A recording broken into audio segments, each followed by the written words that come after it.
Si Jesus ang pinakamataas na pagpapahayag ng pag-ibig at habag na kailanman ay nakilala ng mundo. Pinagaling niya ang mga may sakit, ibinalik ang mga buhay, pinakain ang maraming tao at niyakap ang mga itinakwil. Ngunit taliwas sa iniisip ng marami, ang kanyang pag-ibig ay hindi isang pag-ibig na walang hangganan. Iniabot niya ang kanyang kamay, ngunit alam din niya kung kailan dapat umatras. Tumutulong siya, ngunit nauunawaan din niya kung kailan ang isang tao ay hindi pa handang tumanggap ng tulong. Naaalala mo ba ang sandali kung kailan isinugo ni Jesus ang kanyang mga alagad upang ipangaral ang ebanghelyo? Malinaw niyang sinabi sa kanila, "Kapag hindi kayo tinanggap ng sinuman ni hindi pinakinggan ang inyong mga salita, ipagpag ninyo ang alikabok sa inyong mga paa sa pag-alis ninyo sa bahay o bayang iyon." Mateo Kabanata 10, talata 14. Sa madaling salita, hindi ipinipilit ni Jesus ang kanyang presensya kung hindi siya tinatanggap. Alam niya na hindi maaaring iligtas ang isang taong ayaw maligtas at hindi lahat ay karapat-dapat sa ating oras at enerhiya. At dito nagkakamali ang marami. Hindi lahat ng pagtulong ay kalooban ng Diyos. Hindi lahat ng kawanggawa ay isang tunay na gawa ng pagmamahal. Sapagkat mayroong isang malaking pagkakaiba sa pagitan ng pagiging mabuti at pagiging inosente. Ngayon, makinig kang mabuti dahil sa susunod na mga minuto matutuklasan mo ang 7 uri ng tao na hindi mo dapat tulungan. At sa pag-unawa mo rito, maaaring mailigtas mo ang iyong sarili mula sa isang patibong na espiritual, isang patibong na maaaring matagal ka ng hinahadlangan sa iyong buhay. Mateo Kabanata 7, talata 6. Huwag ninyong ibigay sa mga aso ang anumang banal at huwag ninyong ihagis sa mga baboy ang inyong mga perlas. Baka yurakan nila ito at pagkatapos ay bumalik upang kayo'y lapain. Ibig sabihin nito, may mga taong ayaw talagang matulungan. Ang gusto lang nila ay may magdala ng kanilang mga pasanin. Hindi sila interesado sa pagbabago. Hindi nila nais lumago, kundi gamitin ang iyong lakas habang sila mismo ay nananatili sa parehong landas nang walang balak na magbago. At ito ang unang uri ng tao na hindi mo dapat tulungan, ang bangkang butas. Ang bangkang butas ay laging lumulubog kahit gaano mo pa ito subukang sagipin. Humihingi siya ng payong, tulong, nangangakong magbabago. Pero pagkalipas ng ilang araw, bumabalik siya sa parehong pagkakamali, sa parehong siklo, sa parehong problema. At madalas, sinisisi niya ang mundo o mas masama pa, ikaw sa kanyang paghihirap. Itinuturo ng Biblia ang ganitong uri ng tao sa Kawikaan, Kabanata 26, talata 15. Ang tamad ay naglalagay ng kamay sa pinggan, ngunit ayaw niya itong iangat patungo sa kanyang bibig. Ang bangkang butas ay tamad at pabaya. May pagkakataong siyang lumago, ngunit mas pinipili niyang manatili sa kanyang kaginhawahan. May kakayahan siyang magbago, ngunit mas gusto niyang magreklamo. Sinasabi niyang gusto niyang lumabas mula sa hukay, ngunit hindi niya inaangat kahit isang daliri upang umakyat. At sino ang nauubos? Ikaw. Ikaw na patuloy siyang hinihila pataas habang siya mismo ang patuloy na gumagawa ng butas sa bangka. At alam mo kung ano ang mas delikado? Kung masyado kang magtatagal sa loob ng isang bangkang butas, malulunod ka kasama nito. Dahil sa isang bagay na tinatawag na iyong enerhiyang buhay. At gusto kong pakinggan mo itong mabuti dahil maaari nitong baguhin ang paraan kung paano ka nakikitungo sa mga tao sa paligid mo. Ang iyong enerhiyang buhay, ang iyong lakas, ang iyong oras, lahat ng ito ay napakahalaga. Binigyan ka ng Diyos ng layunin. Binigyan ka niya ng mga talento. Binigyan ka niya ng lakas upang magpatuloy sa tamang landas. Ngunit kung gugugulin mo ito sa maling lugar, mawawalan ka ng sigla bago mo pa marating ang destinasyong inilaan niya para sa iyo. Isipin mo ito. Isipin mong may hawak kang isang nagliliyab na sulo. Ang sulo na ito ay kumakatawan sa iyong enerhiyang buhay, sa iyong ilaw, sa iyong kakayahang tumulong. Ngayon, isipin mong lumapit ka sa isang taong nasa kumpletong kadiliman. Siyempre, ang iyong liwanag ay maaaring magbigay sa kanya ng daan, pero lamang kung siya ay handang maglakad. Ngunit paano kung ayaw niyang gumalaw? Ano ang mangyayari? Ikaw ang patuloy na may hawak ng sulo, ikaw ang nauubos, habang siya naman ay ayaw umusad kahit isang hakbang. At ang mas masakit, minsan magrereklamo pa siya na ang iyong ilaw ay hindi sapat na maliwanag. Kaya magpatuloy tayo dahil sigurado ako na makikilala mo ang bawat isa sa mga susunod na uri ng tao, lalo na ang panghuli. May isang lalaking nagngangalang Elias. Siya ay isang bihasang karpintero at napakabuting tao. Tuwing may nangangailangan sa nayon, si Elias ang unang nag-aabot ng tulong. Kung may isang pamilya na walang hapagkainan, gagawa siya ng isa. Kung may isang kapitbahay na nangangailangan ng ayusin sa bubong, aayusin niya ito. Ngunit sa nayong iyon, may isang lalaking nagngangalang Ruben. Si Ruben ay isang taong laging may kailangang hingin. Kapag sira ang kanyang pinto, pupunta siya kay Elias. Kapag maluwag ang kanyang upuan, hihingi siya ng bago. Kapag wala siyang pera, kay Elias din siya lalapit. At palagi niyang sinasabi, hindi ko alam kung ano ang gagawin ko kung wala ka, Elias. Si Elias naman ay tumutulong ng walang pag-aalinlangan dahil naniniwala siyang ito ang kanyang misyon sa buhay. Ngunit may isang bagay na tila kakaiba. Hindi mahalaga kung ilang beses tinulungan ni Elias si Ruben dahil palagi siyang bumabalik upang humingi ng higit pa. At kahit kailan, hindi siya nagbalik ng kabutihan. Hindi man lang siya nag-alok ng isang baso ng tubig habang si Elias ay nagtatrabaho sa kanyang bahay. Hindi siya tunay na nagpapasalamat para bang iniisip niyang karapatan niya ang lahat ng iyon. Hanggang sa isang araw, nagkasakit si Elias. Hindi siya makabangon mula sa kanyang higaan. Sa unang pagkakataon, siya naman ang nangangailangan ng tulong. Naibulong niya sa kanyang sarili, darating si Ruben. Alam niya kung gaano ko siya natulungan. Ngunit hindi dumating si Ruben. Lumipas ang mga araw. Wala pa rin. Nang tuluyan ng gumaling si Elias, nakasalubong niya si Ruben sa plaza at nagtanong, "Ako'y matinding nagkasakit nitong mga nakaraang araw. Nalaman mo ba?" Sumagot si Ruben na may malamig na ngiti. Narinig ko nga. Pero inisip kong may ibang mag-aalaga sa'yo, gaya ng pag-aalaga mo sa lahat.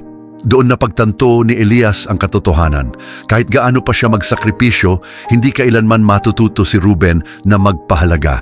Para kay Ruben, ang tulong ni Elias ay hindi isang biyaya, kundi isang walang hanggang mapagkukunan na palaging nariyan upang gamitin. At itong uri ng tao ang tinatawag kong balon na walang hangganan. Sapagkat habang lalo mo silang pinapakain, lalo pang lumalalim ang butas. Naranasan mismo ni Jesus ang ganitong pangyayari. Naalala mo ba ang 10 ketungin? 10 may sakit, 10 itinakwil ng lipunan, 10 taong may madilim na hinaharap. Ngunit isang araw, nakasalubong nila si Jesus. Nagmakaawa sila, umiyak sila, hiningi nila ang isang himala. At si Jesus, sa kanyang walang hanggang awa, pinagaling silang lahat. Ngunit ilan ang bumalik upang magpasalamat? Isa lamang. Ang iba pang 9 ay umalis na hindi man lang lumingon pabalik. Nagpatuloy sila sa kanilang buhay, kinalimutan ang nagpagaling sa kanila. Para bang ito ay isang simpleng pabor lamang at hindi ibig sabihin nito na dapat kang tumulong kapalit ng isang gantimpala. Ang tunay na kabutihan ay hindi naghahangad ng kapalit. Ang problema ay hindi ang kawalan ng gantimpala, kundi ang kawalan ng respeto. Kapag tinulungan mo ang isang tao ng taos-puso, hindi mo inaasahan ang isang pabor bilang kapalit. Pero ang pinakamaliit na inaasahan mo ay isang simpleng pagpapahalaga, isang tapat na pasasalamat, isang tumingin sa mata at sinabing salamat. Isang pagkilala na ang iyong ginawa ay hindi isang bagay na dapat lang nilang asahan. At ngayon, pag-usapan natin ang isa sa mga taong pinakamatinding sumisipsip ng iyong lakas. Tinatawag ko silang lobo na puno ng hangin at malalaman mo kung bakit. Ang taong ito ay paimbabaw. Mukha siyang matayog, mahalaga, may pinag-aralan, pero sa loob siya ay walang laman at kahit anong mangyari, hindi siya natututo. Ang mga ganitong tao ay hindi humihingi ng tulong. Isang taong hindi marunong magpakumbaba upang sabihin, "Kailangan kita?" Dahil ang isang palalong tao hindi kailanman aaminin ang kanyang kahinaan. Mas pipiliin pa niyang mawalan ng lahat kaysa aminin kailangan niya ng tulong. At kung sakaling insistihin mong tulungan siya, babaliwalain ka lang niya. Tatanggapin niya ang iyong tulong ng may paghamak na para bang obligasyon mo iyon sa kanya. At sa huli, kapag naging maayos ang lahat, hindi niya man lang babanggitin ang pangalan mo. Ngunit kung may nangyaring masama, doon ka lang niya maaalala para isisi sa iyo ang kanyang pagbagsak, para ipamukha sa iyo na hindi ka sapat. Ang Biblia ay nagbabala tungkol sa ganitong uri ng tao. Sabi sa Kawikaan 16, Ang kapalaluan ay nauuna sa pagkawasak at ang mapagmataas na espiritu ay nauuna sa pagbagsak. Pero alam mo kung ano ang pinaka nakakagulat? Ang mayabang na tao ay hindi kailanman nakikita ang kanyang pagbagsak na paparating. Napakataas ng tingin niya sa sarili na hindi niya napapansin ang panganib na naghihintay sa kanya. At kapag siya ay bumagsak, hindi niya kailanman aaminin na kasalanan niya iyon. Ibabaling niya ang sisi sa mundo, ibabaling niya ang sisi sa buhay, ibabaling niya ang sisi sa iyo sa taong nagtangkang tumulong. At maaaring iniisip mo ngayon, paano kung subukan ko pa ulit? Paano kung huwag akong sumuko? Paano kung ipakita ko sa kanya na nandito ako para sa kanya? Ang sagot? Ang kayabangan ay nagpapabulag. Hindi lang nito tinatakpan ang mga pagkakamali ng isang tao. Pinipigilan din nitong makita niya ang mga taong totoong nagmamalasakit sa kanya. Ngunit higit pa sa palalong tao, mas mapanganib ang lobo na nakabalot sa balat ng tupa. At kung may isang taong nagpakita nito ng malinaw, iyon ay si Samson. Isang lalaking hinirang ng Diyos, isang lalaking makapangyarihan, isang lalaking may banal na misyon, isang lalaking nakatalo ng 1,000 kawal gamit lamang ang panga ng isang asno. Isang lalaking bumunot ng mga pintuang bayan at dinala ang mga ito sa kanyang balikat. Isang lalaking may kakaibang lakas na galing mismo sa Diyos. Ngunit kahit ang pinakamalakas na lalaki sa Biblia, bumagsak sa bitag ng isang lobo sa balat ng tupa. Dalila. Dalila. Hindi siya dumating na may espada, hindi siya dumating na may pananakot, hindi siya sumigaw. Dumating siya na may matatamis na salita, may malambing na haplos, may tingin na hindi nagbabadya ng panganib. Hindi siya mukhang kaaway, hindi siya mukhang banta, mukha siyang pag-ibig. At si Samson, gaano man siya kalakas, nagpalin lang siya dahil hindi nananalo ang lobo sa pamamagitan ng lakas. Nananalo ang lobo sa pamamagitan ng ilusyon. Pinapabayaan mong buksan ang pintuan, pinagkakatiwalaan mo siya, ibinibigay mo sa kanya ang isang bagay na kailanman ay hindi mo dapat isinuko. Hindi hiniling ni Dalila ang lakas ni Samson. Hiniling niya ang sikreto ng kanyang lakas. Hindi lang niya gustong malaman kung paano siya naging makapangyarihan. Gusto niya siyang gawing mahina. Ilang beses na itong nangyari sa iyo, ilang beses nang may lumapit sa iyo. Hindi dahil nais nilang mapabuti ka, kundi dahil gusto nilang malaman kung saan ka mahina. Ilang beses nang may nagpanggap na nagmamalasakit, nagpapakita ng pakikipagkaibigan, nagsasabing kakampi mo sila. Pero ang totoo, gusto lang nilang malaman kung paano ka pabagsakin. 3 beses tinanong ni Dalila kay Samson kung ano ang sikreto ng kanyang lakas. 3 beses siyang nagsinungaling. Pero pansinin mo, hindi sumuko si Dalila, nagpatuloy siya, umiyak siya, pinilit niya dahil ganyan ang ginagawa ng lobo. Hindi ito madaling sumusuko, ginagamit niya ang lahat ng kanyang sandata, mga salita, mga emosyon at kahit ang mismong pag-ibig laban sa iyo. At si Samson, nanindigan siya saglit, pero sa huli, bumigay siya.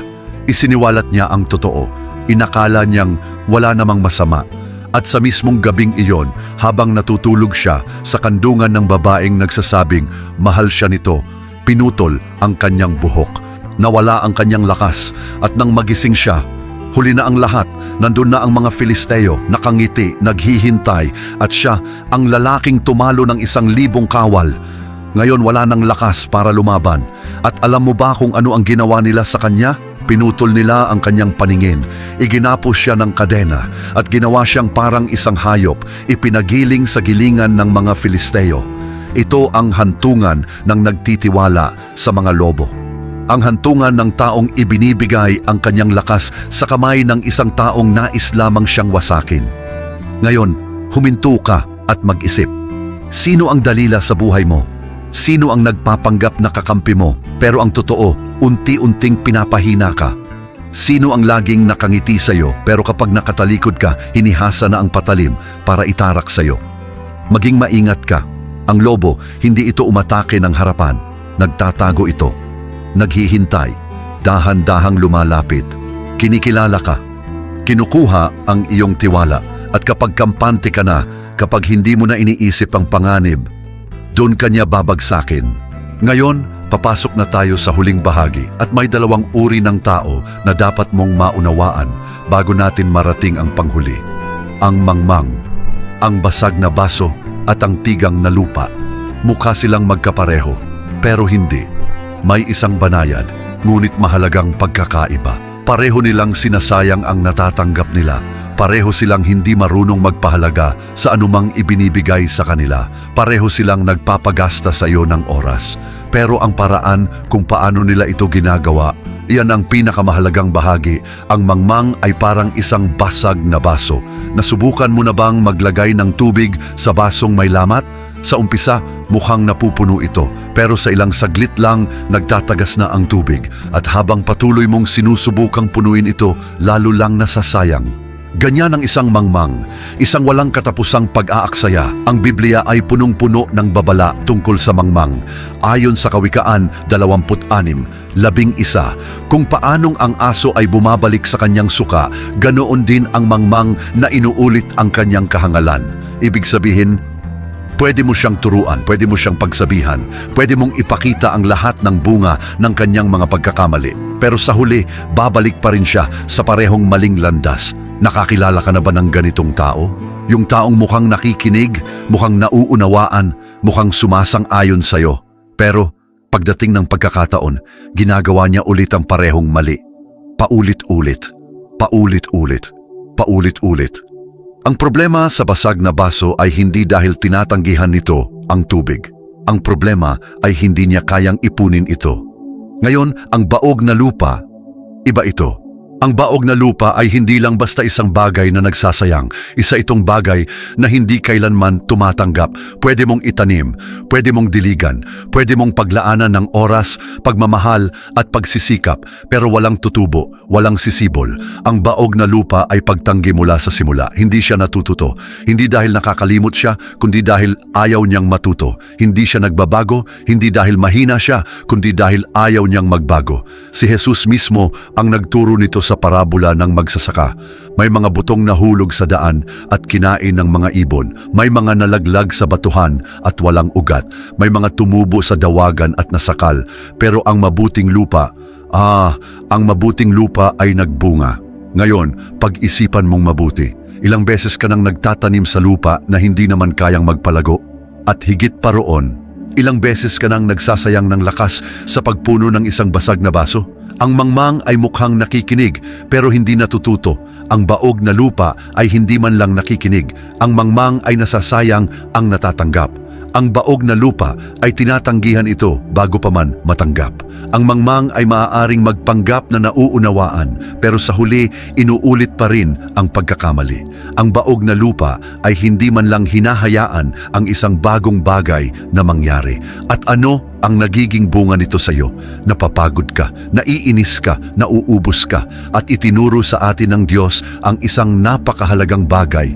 Huwag mong aksayahin ang iyong karunungan sa mga taong ayaw itong tanggapin. Ayon sa Kawikaan 23:9, huwag kang magsalita sa pandinig ng mangmang sapagkat hahamakin lang niya ang iyong mga salita. At pagkatapos, narating na natin ang panghuli. Marahil ito ang pinakamahirap tanggapin dahil sa buong paglalakbay na ito, pinag-usapan natin ang tungkol sa walang utang na loob, ang mapanlinlang, ang mapagmataas, ang tumatalikod sa karunungan, ang nagsasayang ng mga biyaya. Pero paano kung tayo mismo ang problema? Ang malabong salamin, ang taong hindi kailanman nakikita ang sarili. Madaling tumingin palabas at ipakita ang mali sa iba. Madaling matukoy ang lobo sa balat ng tupa, ang baog na lupa, ang basag na baso. Pero paano kung tayo ang bulag sa katotohanan? Paano kung tayo ang paulit-ulit na pinapakita ng Diyos ang isang bagay, ngunit tumatanggi tayong makita? Ilang beses na tayong nagsisikap tumulong sa iba nang hindi natin namamalayan na ginagawa natin ito dahil gusto nating kontrolin ang sitwasyon. Ilang beses nating pinaniwala ang ating sarili na alam natin ang tamang paraan para sa isang tao at sa huli nagagalit tayo dahil hindi siya nakinig sa atin. Ang pinakamahalagang tanong dito ay, ang pagbabago ay isang desisyon at walang sinuman ang makakapagdesisyon para sa iba. Nasubukan mo na bang ipakita ang katotohanan sa isang tao ngunit mas pinili niyang ipikit ang kanyang mga mata? Nasubukan mo na bang buksan ang isipan ng isang tao ngunit mas pinili niyang manatiling sarado? Nasayang mo na ba ang iyong oras sinusubukang kumbinsihin ang isang tao na hindi naman handang makinig? Nangyayari ito sa lahat ng oras. At alam mo ba kung bakit? Dahil ang paniniwala ng isang tao ang bumubuo sa lahat ng kanyang ginagawa. Ang paniniwala ang humuhubog sa kanyang mga iniisip. Ang mga iniisip ang humuhubog sa kanyang mga kilos. At ang mga kilos ang magdadala sa kanya sa mga resulta. Kung hindi niya pinaniniwalaan na kailangan niyang magbago, walang kahit anong sasabihin mo ang makakapagpabago sa kanya. Kung hindi niya iniisip na kailangan kanya, lahat ng ginagawa mo ay masasayang lamang. At ang mas masakit pa rito, kapag mas pinilit mo, mas lalo siyang lalayo. Itinuro ito mismo ni Jesus at ang pinakamagandang halimbawa, hindi niya kailanman pinilit ang sinuman. Natatandaan mo ba ang kwento ng mayamang binata? Isang lalaking may kayamanan, may mataas na estado sa lipunan, may marangyang buhay. Lumapit siya kay Jesus na may tanong, "Mabuting guro, ano ang dapat kong gawin upang makamtan ang buhay na walang hanggan?" At sinabi ni Jesus, "Sundin mo ang mga utos." At ang sagot ng binata, "Ginagawa ko na po iyan." Kaya sinabi ni Jesus ang isang bagay na direkta sa kanyang puso. "Ipagbili mo ang lahat ng iyong ari-arian, ipamigay sa mahihirap, at sumunod ka sa akin." At ano ang nangyari? Umalis ang binata na malungkot. Ano ang ginawa ni Jesus? Hinayaan niya siyang umalis. Hindi siya tumakbo para pigilan siya. Hindi siya nagpaliwanag pa para kumbinsihin siya. Hindi siya nagmakaawa para manatili siya. Dahil ang pagbabago ay isang desisyong personal. Ngayon, itanong mo ito sa iyong sarili. Ilang beses na kaya tayong naging malabong salamin? Ilang beses na kaya tayong sinusubukang ipakita ng Diyos ang katotohanan, ngunit pinili nating balewalain? Ilang beses nating iniwasan ang mga palatandaan, paulit-ulit na ginawa ang parehong pagkakamali at pumikit sa katotohanang nasa harapan natin? Ibig sabihin ba nito na hayaan na lang natin ang iba kahit ang ating mga anak na gawin ang gusto nila? Siyempre hindi. Mahalaga na unawain ang mensaheng ito ng tama. Ang mensaheng ito ay higit sa lahat para sa mga taong may sapat na gulang, ngunit nananatiling sarado ang isip. Naiintindihan mo ba? Marahil ang pinakamalaking pagkakamali natin ay hindi lang ang pagsubok na tulungan ang ayaw magpatulong. Marahil tayo mismo ang hindi handang matuto. At masakit ito. Masakit dahil mahirap aminin na tayo ay matigas ang ulo. Masakit dahil mas gusto nating maniwala na alam na natin ang lahat. Masakit dahil walang gustong tanggapin na siya ang problema. Pero tandaan mo ito, may malaking pagkakaiba sa pagitan ng isang taong malabong salamin at isang taong handa nang makita ang katotohanan. Ang huling tanong na dapat mong sagutin ay ito, sino ka sa kwentong ito? Ikaw ba ang patuloy na sumusubok magligtas sa mga taong ayaw magpaligtas? O ikaw ba ang patuloy na tumatangging aminin na kailangan mong magbago? Ang totoo, iisa lang ang landas ng isang taong gustong lumago, pagpapakumbaba. Ang pagpapakumbaba na maunawaan na hindi lahat ay maaaring matulungan. Ang pagpapakumbaba na tanggapin na hindi palaging tayo ang tama. Ang pagpapakumbaba na malaman kung kailan dapat huminto, kung kailan dapat magpatuloy, kung kailan dapat ipagkatiwala sa Diyos ang pagbabago ng puso ng iba. Dahil sa huli, ang pinakadakilang karunungan ay hindi ang subukang baguhin ang iba, kundi ang hayaang baguhin ka ng Diyos. Ngayon, gusto kong marinig mula sa iyo, nasubukan mo na bang tumulong sa isang taong pasok sa alinman sa mga ganitong uri ng tao?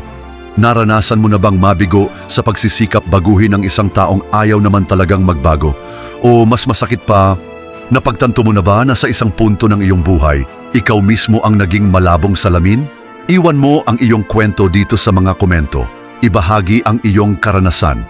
Dahil maaaring ang dinaanan mo ay magsilbing babala para sa iba. Ang iyong pagkakamali ay maaaring maging aral para sa iba. Ang iyong sakit ay maaaring magligtas ng isang tao mula sa parehong kapahamakan. At kung ang mensaheng ito ay tumama sa iyong puso, huwag mong hayaang matapos dito. Pindutin ang video na lumilitaw sa iyong screen ngayon at ipagpatuloy ang iyong paglalakbay sa malalim na karunungan mula sa salita ng Diyos. Dahil palaging may higit pang nais ituro sa iyo ang Panginoon. Amen. Salamat sa Diyos.